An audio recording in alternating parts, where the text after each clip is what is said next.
Texas church shooting leaves 26 dead, including 8 members of one family. CNN: A shooter killed 26 people at a Texas church and at least 8 of those victims were members of the same family, according to a relative and a community leader who both spoke to CNN. The mass shooting, which happened during a Sunday morning service, shocked the small town of Sutherland Springs, located about 30 miles east of San Antonio. About 20 other people were wounded at the First Baptist Church. The massacre was called the largest mass shooting in our state's history, by Texas Governor Greg Abbott. Using a rifle, the gunman shot victims between the ages of 5 to 72 years old, said Freeman Martin, a regional director with the Texas Department of Public Safety. At least 8 of the people killed were members of one family, according to a relative and a community leader. A woman who was about 5 months pregnant and 3 of her children were killed. The pregnant woman's brother-in-law and his young child were also killed, according to the community leader. 3 other members of the same family were injured. CNN is not naming the victims at this time, as it isn't yet confirmed that their next of kin have been notified. Among those killed included the 14-year-old daughter of the church's pastor, according to Sherry Pomeroy, the girl's mother. Her parents were traveling out of state when the shooting occurred. The shooter fled the church, was chased and later found dead in his vehicle, officials said. A witness told CNN affiliate XOT that he and an armed resident had pursued the gunman in a car chase. Speaking from Japan, President Donald Trump expressed condolences for the victims during a Monday news conference and said he believes the shooting was caused by a mental health problem, not an issue with U.S. gun laws. The suspected shooter has been identified as Devin Patrick Kelly, 26, according to 2 law enforcement sources who have been briefed on the investigation. Police have not officially identified Kelly as the shooter, but described the suspect as a white man in his 20s. Authorities have not said what may have motivated him.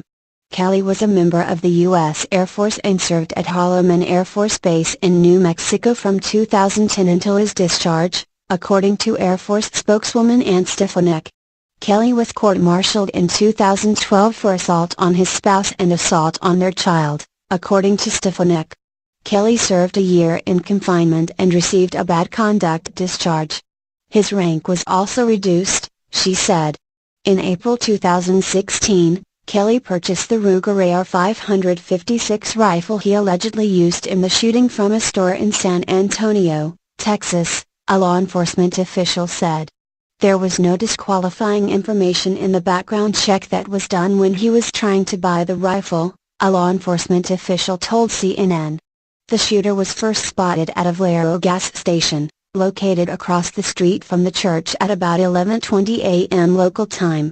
The suspect left the gas station, crossed the street and exited his vehicle, Martin said during Sunday's news conference.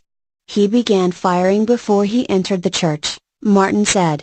David Flores told CNN that his father saw the shooter. My dad saw the gunman run into the church building and then he heard shots and saw people running, Flores told CNN.